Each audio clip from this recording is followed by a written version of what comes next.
So I'm a philosopher of mind, and hence I want to ask, what does pain mean to philosophers of mind? What do philosophers want to understand about pain? Well, here's a route in. Because of our interest in consciousness and empirical knowledge, philosophers have thought a good deal about sensory experiences of certain kinds. So experiences of vision, touch, hearing, and so on. And of these, the experience on which philosophers have lavished most attention are visual experiences. So, for example, to use my prop, the experience you're undergoing right now when you look at this green apple. So what's going on at the conscious mental level when you undergo that visual experience of this apple? Well, these days, many philosophers offer an informational account of that. According to them, when you seem to see a green apple, this is a case of your visual system telling you, rightly or wrongly, that there's a green object in front of you. Again, your visual system presents you with some information, or if you're hallucinating, some misinformation. Namely, again, that there's a green object in front of you. So information is key to understanding experience. Now, many philosophers like that informational account. They think it explains the role and the feel of visual experiences, and they want to extend that informational model to all sensory experience. Now, from that perspective, pain is a bit of a pain, since pain seems to resist this informational model. Granted, pain seems somehow related to the somatosensory or proprioceptive senses, so that is the senses by which we're aware of our own bodies from the inside, if you like, aware, for example, of the position of our own limbs. But pain seems very different from other perceptual experiences, even from other proprioceptive experiences. In particular, pain seems not to fit the informational model at all. So in the next few minutes, I want simply to list 5 ways in which pain differs from experiences that philosophers tend to consider paradigmatic. 5 features, therefore, that are crying out for further illumination. So consider first an example. Your hand is immersed in an ice bucket for 3 minutes, and you start to feel pain in your hand. Now, surely one of the most obvious features of this experience is that it hurts. It's not a neutral experience, it's a negative experience. Put simply, pain is unpleasant. Now, a lot of philosophers, when they write about pain, seem to actually forget, including me actually, forget that most obvious of facts. But once pain's unpleasantness is in focus, it calls into question the adequacy of the informational model. Since saying that pains simply present us with information doesn't seem to explain their unpleasantness. It doesn't seem to explain the fact that they hurt, sometimes appallingly. So pain's unpleasantness is the first thing that philosophers want to understand better. As an aside, consider the claim that all pains are unpleasant. Now, philosophers used to consider that an a priori definitional truth, that all pains are unpleasant. But belatedly, we've begun to take notice of cases that might suggest it's actually not a truth at all. Sexual masochists, for instance, can seem to like and want their pains, raising the question whether some of their pains are actually pleasant rather than unpleasant. Perhaps a better case is pain asymbolia. Now, the evidence for pain asymbolia is admittedly a little bit patchy, but the scientific literature reports it as a condition typically caused by stroke in middle age, such that people with pain asymbolia, when pinched or pinpricked, say that they're in pain, but they don't flinch or pull away. They sometimes smile, and they deny that the experience is unpleasant. Still, even if not all pains are unpleasant, most are. And that brings me to a second point. Pains matter in a way that visual experiences, for example, don't. We make value judgments about pains, but not about visual experiences. So is the visual experience of seeming to see a green apple in itself a good or a bad state to be in? Well, surely it's neither. But what about the state of being in intensely unpleasant pain? Well, that surely is a bad state to be in. That's why it's morally wrong to cause someone pain gratuitously. Pain, in short, is a locus of disvalue. And that's the second thing that philosophers want to understand better. But now notice a third point. It can also be very good to be in a state of unpleasant pain. The quickest way to see this is to consider people who from birth are incapable of feeling pain at all. As a result, they repeatedly suffer serious injuries. So even if we're right that unpleasant pain is intrinsically bad, extrinsically it's also good. That is, pain has good effects. Most obviously motivating you to, for example, remove your hand from that ice bucket. And pain, because it's unpleasant, drives us to action that tends to prevent or to limit bodily damage. So this motivational side of pain is the third thing that we want to better understand. Now, a fourth reason why it's hard to extend the informational model of experience to pain is the following. Arguably, just by having a visual experience, you can tell what information it's presenting you with. For example, that there's a green, round object in front of you. But pains, by contrast, can seem relatively opaque. What, if anything, does your pain inform you about the world, or even about your own body? Certainly you can infer things about the world and your own body from your pain, but does your pain itself tell you anything? That seems far less clear than in the visual case. Finally, consider the following question.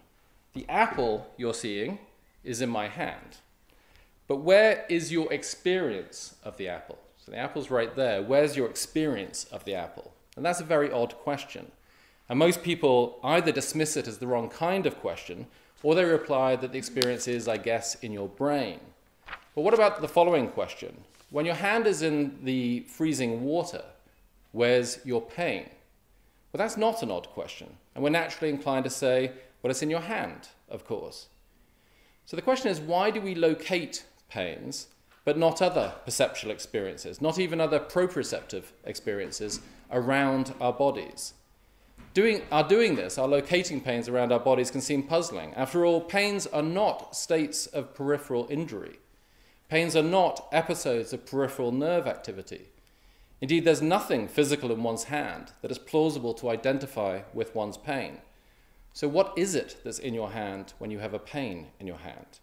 And all of that gets even more puzzling when you consider phantom limb cases. Admiral Lord Nelson reported pains in his arm even after his arm had been amputated and destroyed. So where, if anywhere, were his pains? It's very hard to say. In short, pain generates myriad questions that philosophers want to address. No longer philosophers by themselves, by the way, but increasingly in collaboration with psychologists and neuroscientists and others. What is the nature of pain's unpleasantness? Are all pains unpleasant? In what sense is unpleasant pain bad? What are pain's valuable roles? How does pain's unpleasantness motivate us? Why do we speak as though pains are located around the body? But instead of answering those questions, I shall stop for now.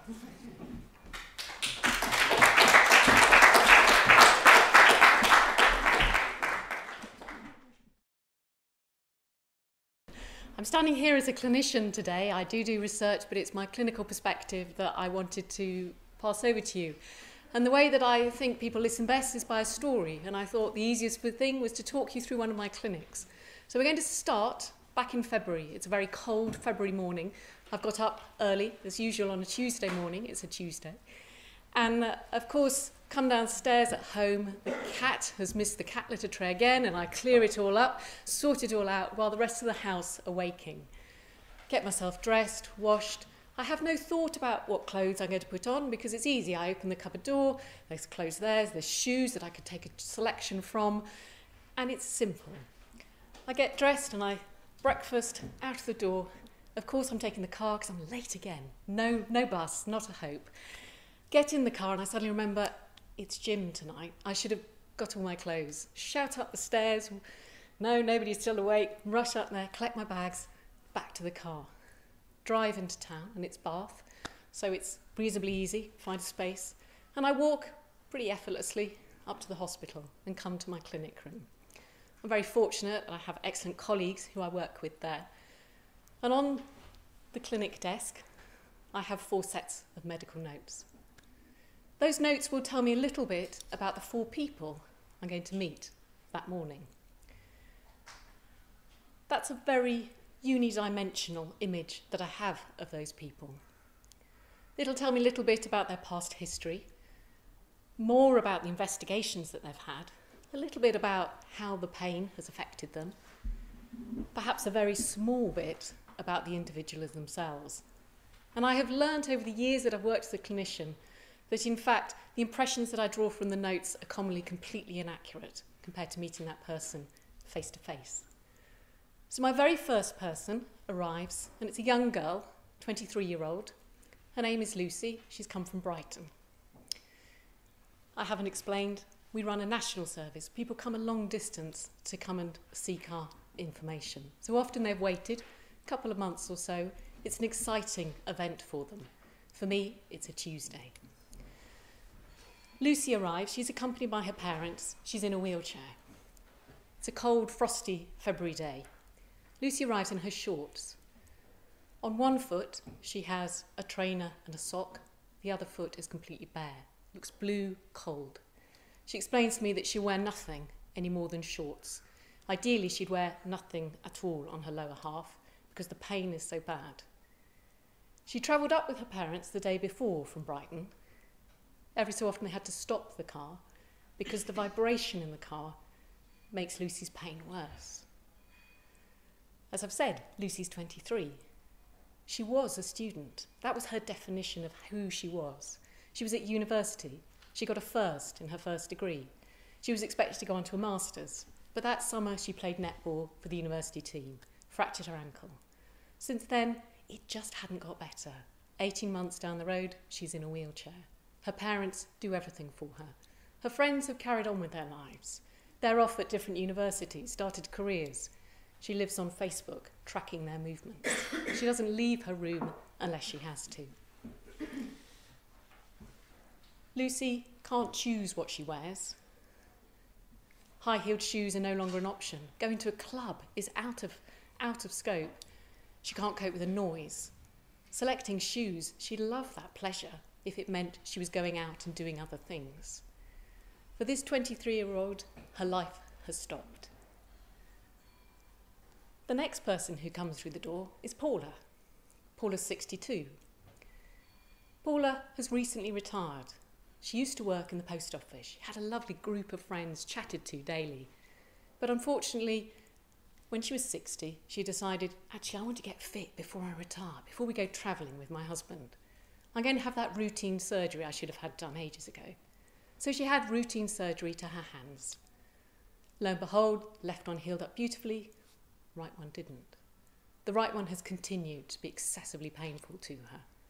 She gets tingling, she can't sleep at night, can't keep it under the bedclothes.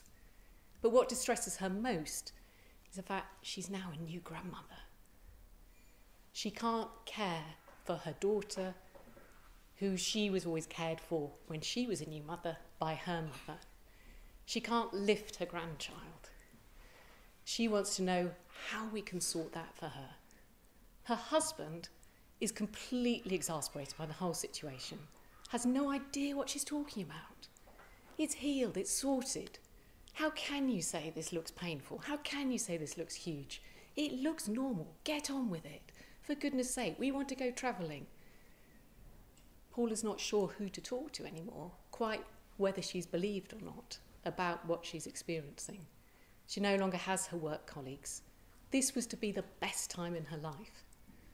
Suddenly it stopped. Paula leaves, and Mark comes through the door. Mark's travelled up from Truro. He's had a lift with a friend today. The first thing he says is, how often have I got to come and see you?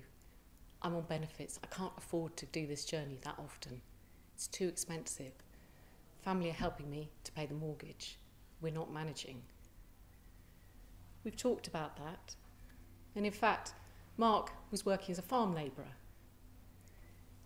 A piece of equipment fell onto his leg. He's waiting for the medico-legal process to follow. In the meantime, he has no job. His wife is expecting their third baby.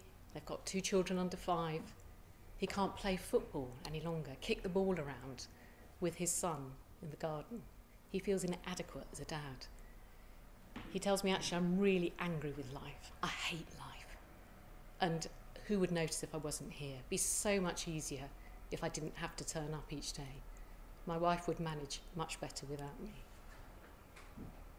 And then the final person to turn up is Claire.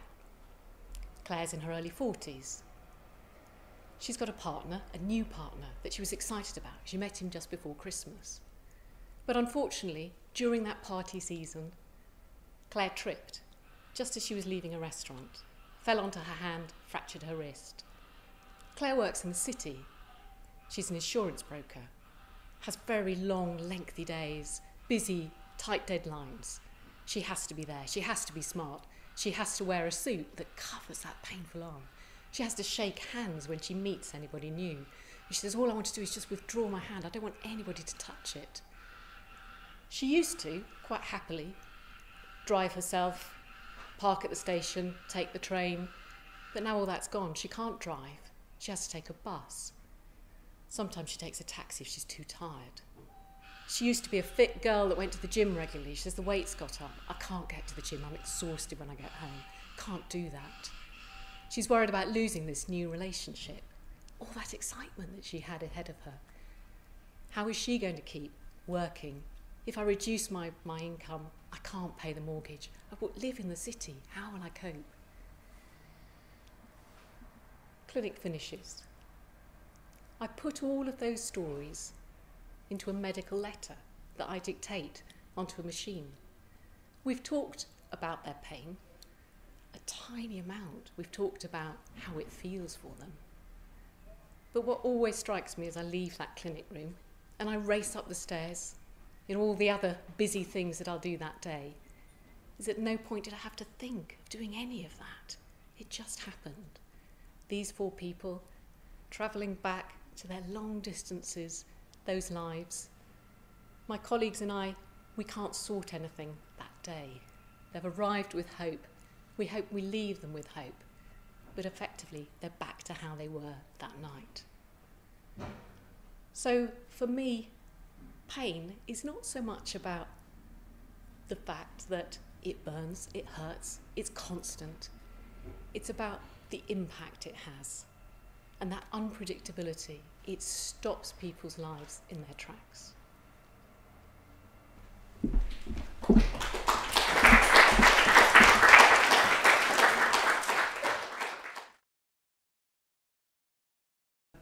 I was really confused when I first got the invitation to say, what does pain mean to me? So I'm going to give you a go at what I think pain is to me, how I work on a sort of day-to-day basis at our Centre for Pain Research in Bath. Start off with some sort of formal sort of thoughts that I had when thinking about what actually pain is, and certainly we've heard some really good examples already. I mean, pain is a universal index of suffering. Everybody has pain. It's clearly linked to survival. If we didn't have pain, then quite clearly, there are going to be some problems. Certainly, pain gives us signals. It tells us that potentially there's something wrong. There may be something harmful. We need to do something about it. It's intrinsically motivating. It quite clearly has a very large impact on people and people's lives. It's widespread, it's costly, and also it's undertreated. It's estimated that around about 20% of the population have chronic pain.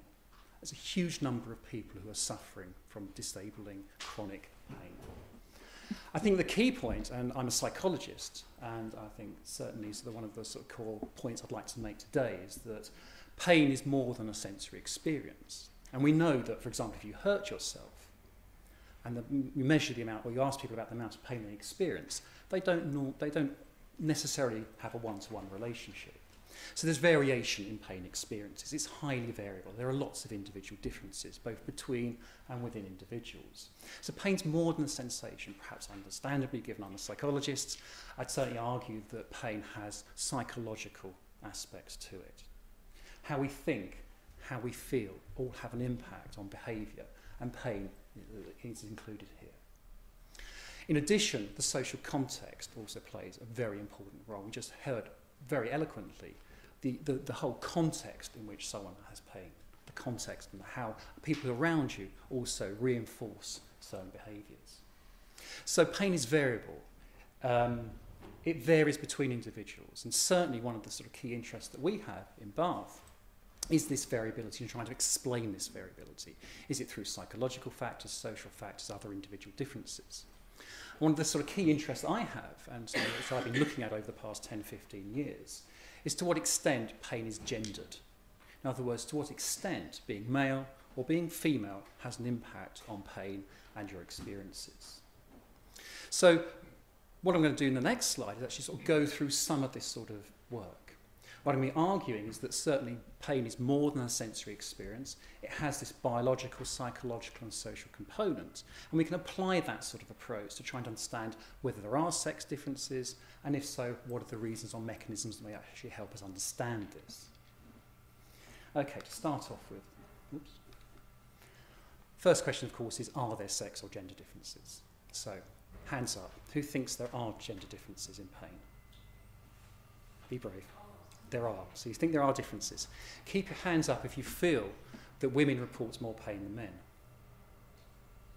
And who thinks it's the other way around? So lots of you haven't put your hands up, so quite difficult to tell. But certainly there's an indication that, yeah, it's a bit mixed. Okay, so the answer to the question is yes, there are differences. And essentially what the research seems to be telling us is that women are reporting more pain more often, with greater frequency, with greater intensity in comparison to men. There are certain pain conditions where we seem to see a gender bias. So migraine headache, for example, temporomandibular disorder, some musculoskeletal conditions. These sort of conditions seem to show a gender bias in that more women are reporting or presenting with these sorts of conditions in comparison to men. In other words, women are suffering from more pain. There are differences in pain behaviours. There are differences in analgesic usage, both prescription and over-the-counter analgesics. Women are taking more analgesics. Women are more likely to present in pain clinics, more likely to seek help for their pain condition. And there's some evidence to suggest, and this is just tentative suggestions, there may be differences in how men and women actually respond to certain treatments, including pharmacological treatments. So the evidence, I think, is fairly strong. There do seem to be differences between males and females. Of course, the critical question is to ask is why? Why are there these differences between the sexes? Why do men and women seem to differ in how this pain presents itself? Certainly there are biological factors. So certainly we know that there are certain biological factors that may provide an explanation for these differences. And some of the usual suspects, as you can see, are there. So sex hormones, for example, estrogen, is thought to provide a sort of vulnerability factor towards the development of pain conditions. We know, for example, that pain sensitivity varies across the menstrual cycle.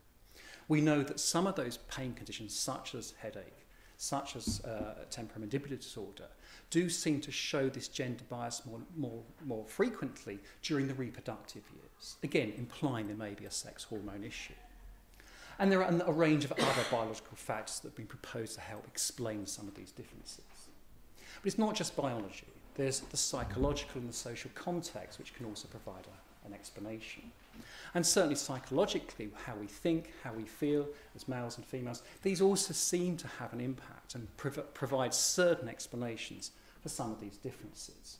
Certainly how we for example, how we feel, so things like anxiety and depression. These also differ between the sexes, and it's been shown that these can sometimes explain some of these differences. Catastrophizing has been proposed as a pretty important mechanism in explaining some of the differences between the sexes. So the suggestion being that females report catastrophizing more, worrying, ruminating around pain, and that might explain some of the variation between the sexes. But it's not just psychology, it's also the social context. And again, we've heard some very good examples of this. And certainly the way we are actually brought up as boys, as girls, as males, as females, the way we develop as little boys and girls, and how we're allowed to express our emotions may also provide an explanation for why there are these differences. The way in which we're allowed to communicate about our pain may vary between the sexes, and certainly the way in which pain is reported in the media, etc., may be gendered as well. So the social context plays a role.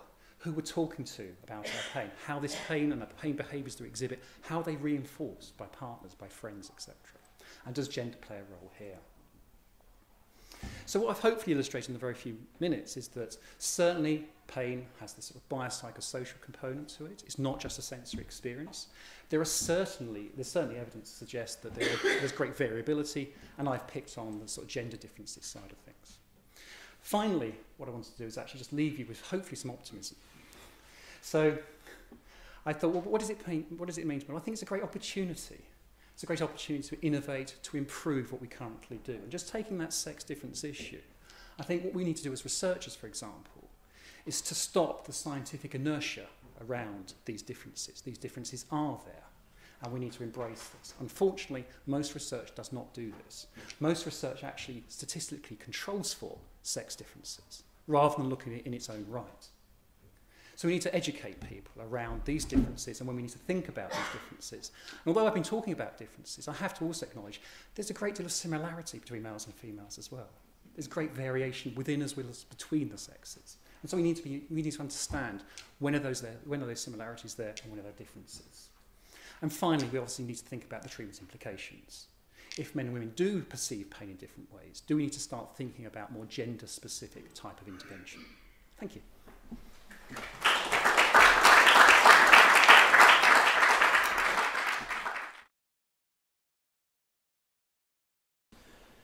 So, I'm probably not going to speak as eloquently as the speakers that have come before me. I'm probably going to sound far too reductionist in terms of my approach to pain, but that really stems from my background. I'm a physicist by original training who came to neuroscience relatively late in life, and it was my former supervisor, Turo Nurmiko, who really sort of got me interested in pain, along with David Bauscher, and they really opened my eyes to something which you take for granted in terms of it being a sense and something that you probably don't look for in your life, but it's still relatively poorly understood. So I'm a bit surprised we haven't seen more of this guy, given Descartes' wonderful illustration and initial thoughts about what the pain system is.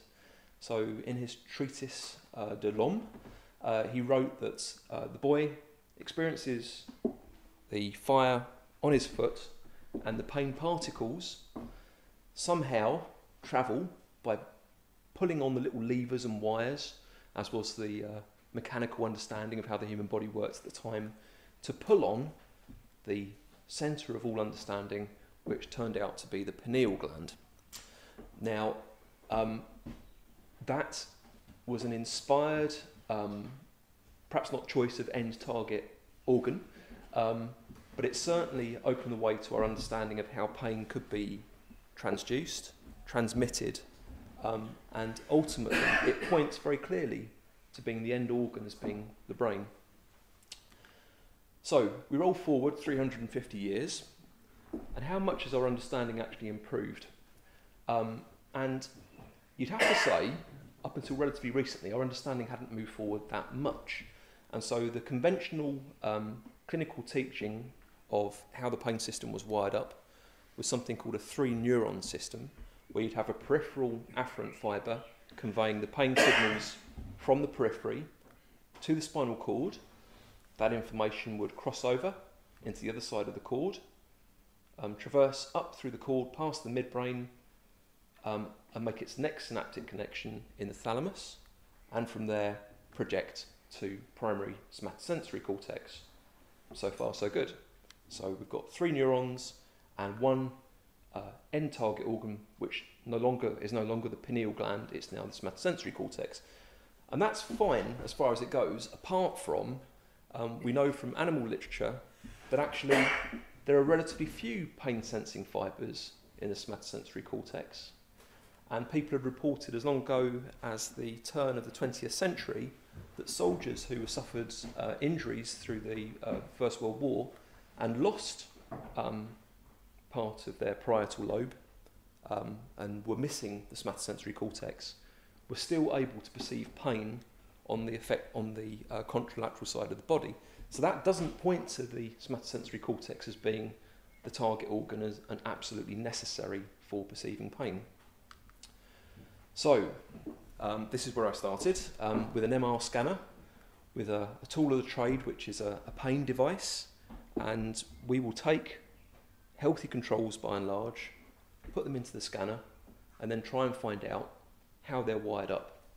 Where does pain occur within the body? And that's very reductionist. We don't tend to give much consideration to the philosophy about pain. We try and break it down into its constituent parts, and maybe our research is the poorer for it, and it probably is, but we have to start somewhere. And so we take what we think is a nice, simple to understand system and then manage to confuse the hell out of ourselves by finding out that it's just so much more complicated than we ever imagined. So, where do we feel pain? It's probably not the somatosensory cortex, and it's probably not the pineal gland. So we started off up in Liverpool doing some experiments whereby we just took a simple thermal stimulus that by itself didn't cause any tissue injury, but when you applied it to the arm of a healthy control, they would report a level of pain.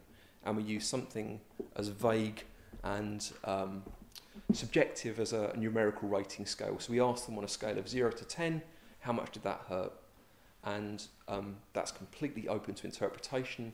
Someone who's experienced gallstones or kidney infection may have a very different 10 to the other person who's lived a very cosseted lifestyle where they're wrapped up in cotton wool. But we take that and we say, fine, your 10 is a 10, your person, you over there, that's your 10, and we go for somewhere in the middle around a 5.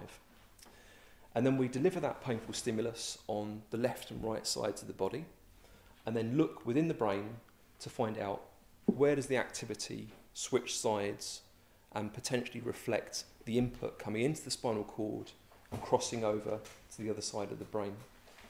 And the area that reliably and reproducibly showed up as being as having activity that was contralateral, i.e. so we stimulate on the right, we see activity in the left, was the insular cortex, which is an ancient piece of grey matter. And importantly, the activity within that area of the brain did not seem to depend on whether the subject was attending to pain or being distracted from pain. So we stimulated with the same temperature each time, irrespective of whether they're focusing on the pain or doing some other task. We still saw activity in the posterior insular cortex in response to that thermal stimulus.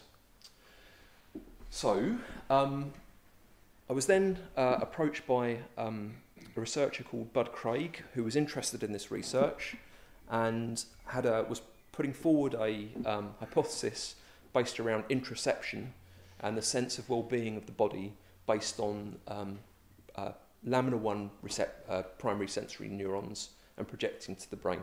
And so he had some very clear hypotheses about what we should see when we stimulate different parts of the body.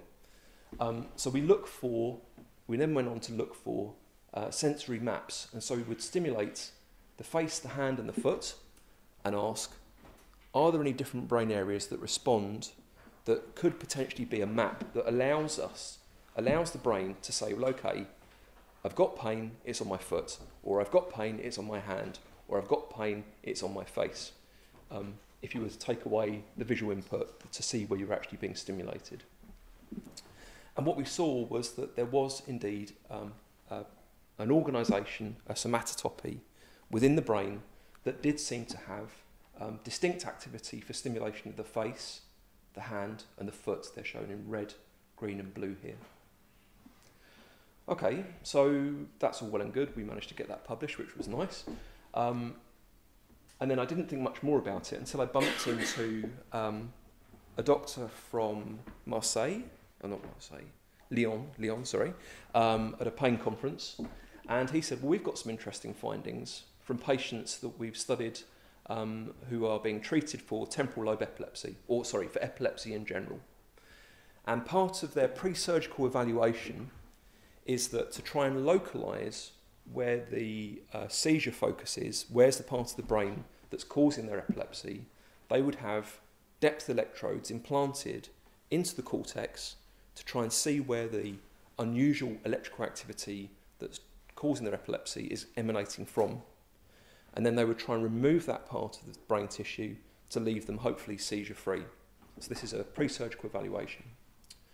And what they were also able to do was stimulate at those electrical sites. So they were going to put in some electrical current and see what responses the patients reported when they were stimulated on the cortex.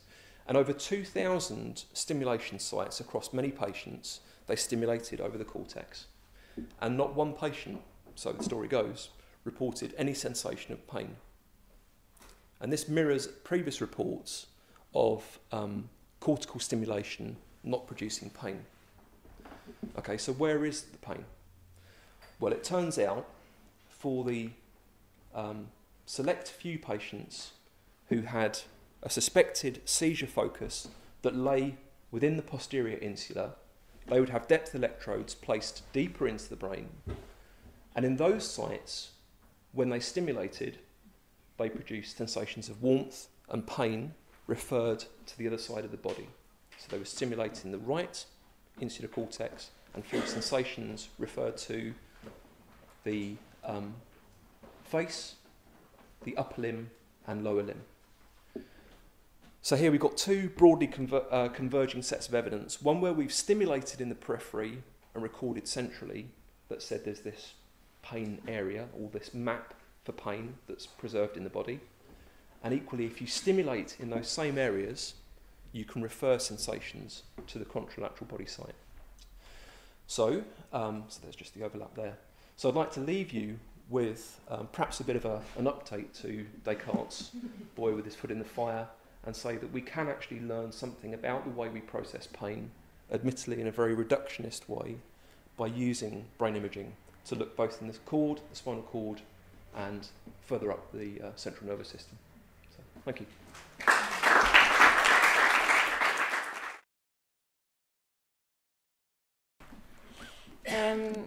My name is Laura Danikin, and I used to work as a dancer. I'm now a choreographer and theatre maker.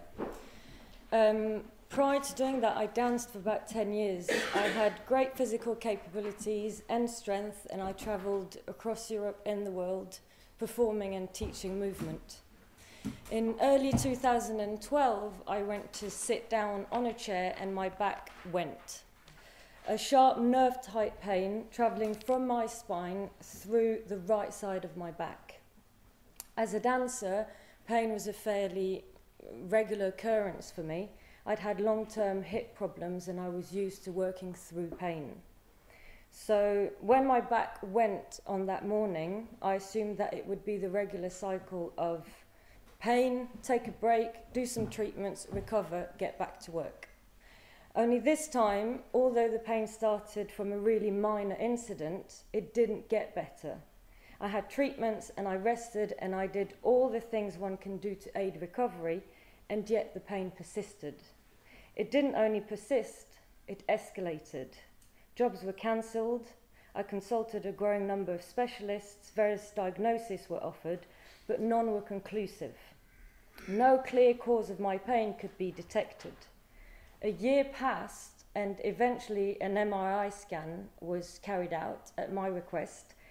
And as I'd been warned would probably be the case, still nothing conclusive. No slipped disc, no tumour, no breaks, no fracture. Some annular tears were detected in my lumbar spine, but for someone my age, I'm 32, these were to be expected, and they really did not match the level or location of the pain across my back and hips. At this point, I was told there are no structural abnormalities. There's absolutely no reason why I couldn't get back to dancing. Only my pain experience was so deep, so raw, and so terrifying that it left me unable to undertake the simplest of tasks. To go from someone who can execute incredible feats with their body to someone who needs help doing their shoelaces up is an incredibly terrifying and isolating experience. More time passed, more treatments, and still no clear diagnosis other than non-specific low back pain. And then in my confusion and my anger and my despair, I was introduced to theories of maladaptive pain. Maladaptive pain can be defined as pain that exists beyond the point when healing would have thought to have occurred after injury or trauma. Essentially, when the pain messages keep getting fired, travelling up the spinal cord and into the brain where the pain is perceived as very real. So that the pain now being experienced isn't being caused by the pain, by the damaged tissues, but by the damaged pain mechanisms themselves. As someone who's made their livelihood of trusting and relying on my body, coming to terms with the fact that it could play such a dirty trick on me required a complete shift of perspective. This concept that pain I experience does not reflect the level of injury or harm in my body was and remains incredibly difficult to get my head around. In practical terms, what this means for me is that I'm having to learn to ignore the pain signals and just keep going. This is deeply counterintuitive, and I must repeat it day in, day out. This approach is allowing me to fear pain a bit less and to live with it a little bit better. It's my hope that with perseverance, my pain mechanisms and central nervous system might reset themselves in a way that will allow me eventually to live a pain-free existence. I've been living with chronic pain now for over 2 years, and although I feel like my understanding of these mechanisms does help, my pain still erupts in very violent ways at random and unpredictable times, each time opening up a Pandora's box of unanswered questions. Why do my pain mechanisms and that of millions of others go out of sync in such a devastating way? What purpose, if any, does this serve? Are there treatments, diets, drugs that I or we are yet to discover that might help reverse this process? Are there any underlying factors that predispose one to experience such maladaptive pain? Armed with these questions, my own experience as a chronic pain patient, and the need to hope that things can get better for me and all those I know who suffer from chronic pain, I've been making work, a new solo work, a performance piece called Hardy Animal. So Hardy Animal is a piece that looks at what it means to live in a body affected by persistent pain. It's also a nod to dance and the years I dedicated to the form, and it's a way to grieve a once incredibly able body. It exists at the crossroad between performance art, dance, science and medicine, and it's my hope that it can help open up a dialogue between specialists, researchers, patients, clinicians, artists and audiences. I'm actually premiering the piece this weekend, Saturday and Sunday at the Arnolfini as part of Mayfest Festival. I've left some flyers on the side if anyone's interested. And just to finish off, I'd just like to read an extract from the performance, just a 1-minute extract. I have seen osteopaths, chiropractors, physiotherapists, shiatsu practitioners, and I've received holistic, sports and deep tissue massage. I've been cupped, squeezed and dug into. I've been clicked, taped up, squashed and stretched. I've had electric prods placed on various muscle groups across my back, administered over a course of treatments administered by a Chinese physician in Singapore, and I've accidentally electrocuted myself with a faulty TENS machine bought on eBay. I have Googled what is the difference between aspirin, ibuprofen and paracetamol, likelihood of stomach bleeding with continued ibuprofen use, and what are the symptoms to look out for. I've had and continue to receive acupuncture in my back, my bum, my legs, my ankles and my feet. I've been told not to consume any ice cold or coconut drinks, and I once saw a reflexologist who told me that judging by the way my ankles felt, I must have had a very happy childhood. I have been blamed, used, ripped off. I've been given rehabilitation exercise programs, and I have been diagnosed. Deep gluteal syndrome, piriformis syndrome, tension fasciolatis syndrome. Right femur is longer than the left femur, causing an abnormal rotation of the pelvis girdle.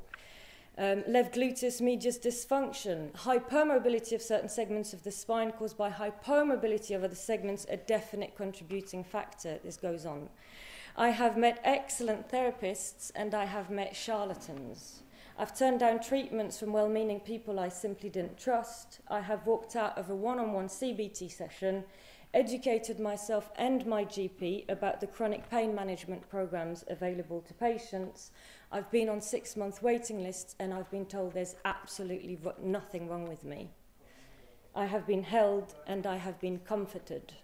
I have Googled what are the side effects of codeine, gabapentin and amitriptyline, and is it safe to mix diazepam with tramadol? Thank you.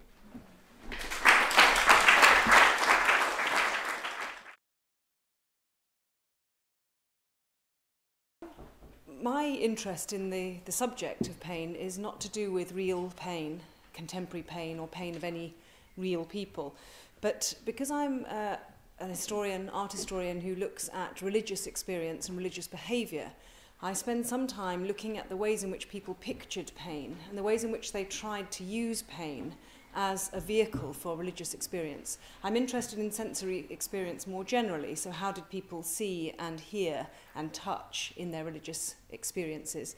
But it's pain that I'm going to look at today. And I want to look at some of the visual material that I encounter as a historian of medieval art. I'm going to look briefly at 3 categories of pain. The pain of sinners in hell, during and after the Last Judgement, will be the first.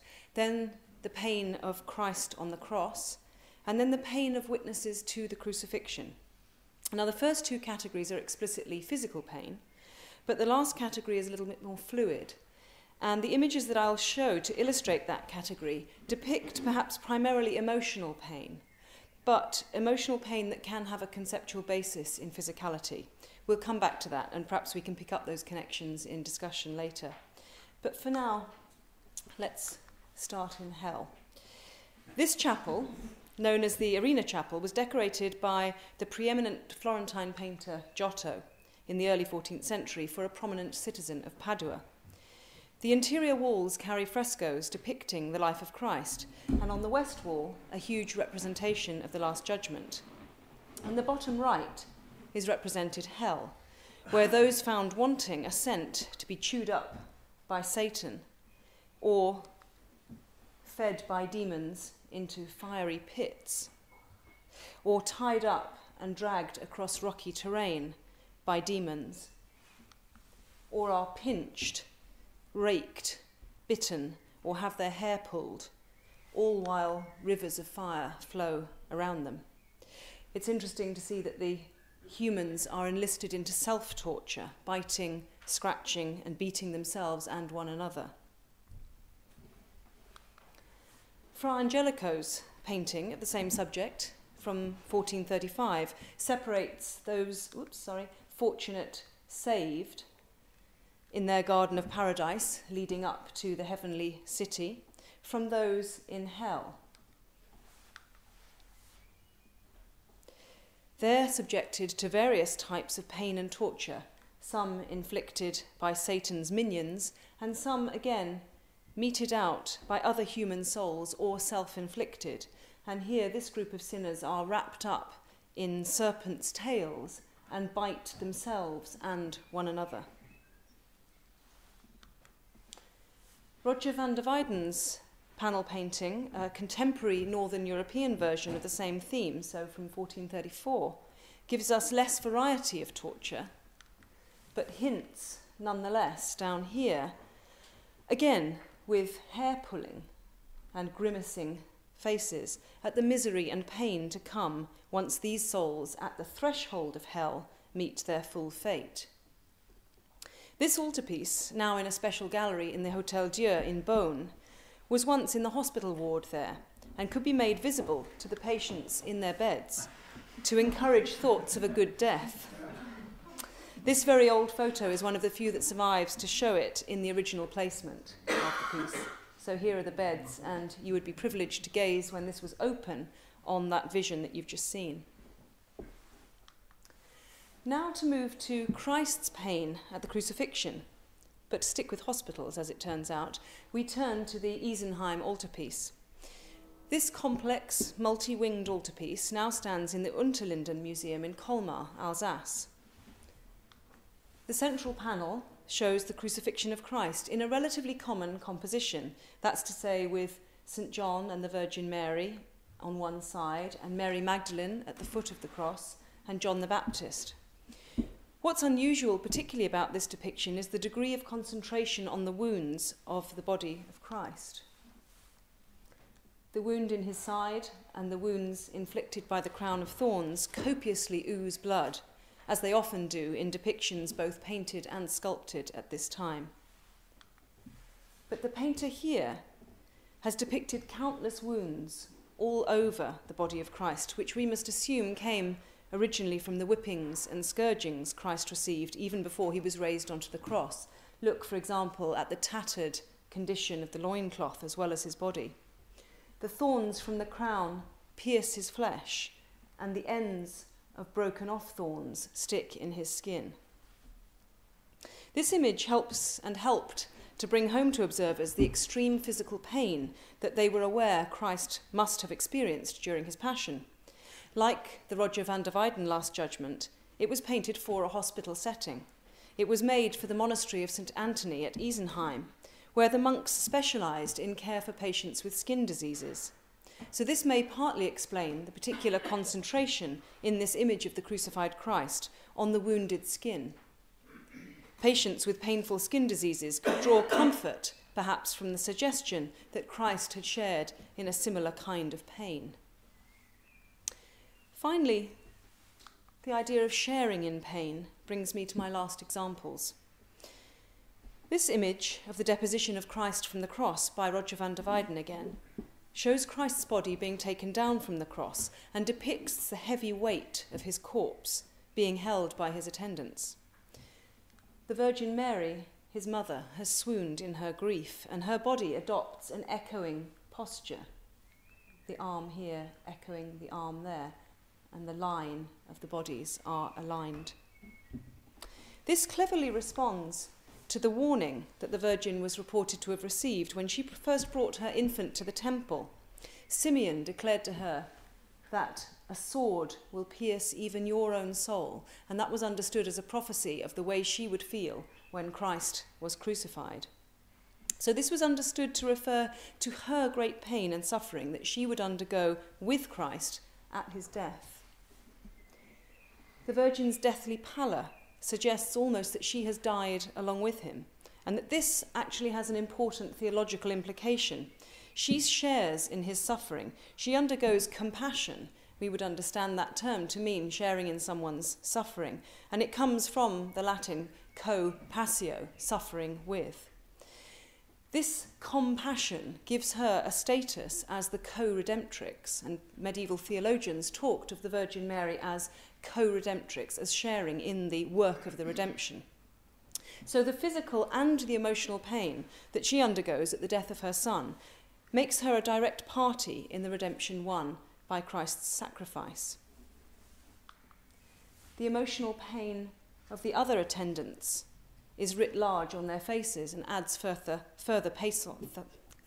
pathos to the image, and moves the viewers to identify with their grief and suffering. I'm going in here to this detail of severe pain and emotional distress.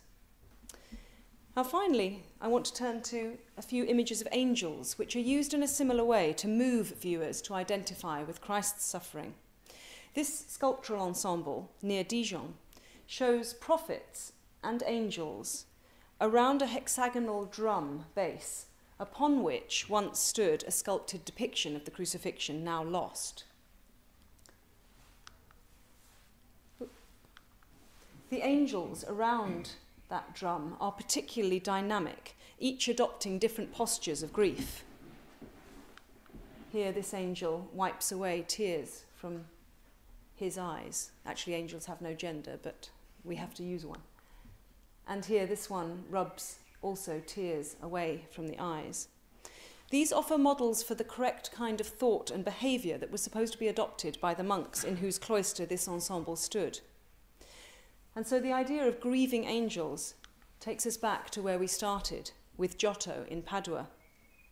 In this image of the Lamentation over the dead body of Christ, angels whirl in the sky above, each adopting a different posture of pain, suffering, and grief. Some of these postures are recognised classical gestures of despair, used to express extreme emotional distress by causing physical pain to oneself. Here, this angel pulls its own hair. Others wring their hands, and others cry out and stiffen their bodies in pain and distress. So these images of extreme distress, again, provide models for the ways in which the viewer should feel on gazing upon the dead body of Christ, and provide a repertoire of actions to help generate and express the correct range of emotional identification with the death and suffering of Christ. And what's interesting, particularly to me, in terms of the relationship between physical and emotional pain, is that angels should not suffer pain, in that they are immaterial, incorporeal. Angels do not have bodies, and therefore the only way that they can suffer pain in medieval theology would be emotional pain, and yet they need to express it in visual terms physically. So perhaps that relationship between the physical and the emotional is something which brings this set of images all together. Thank you.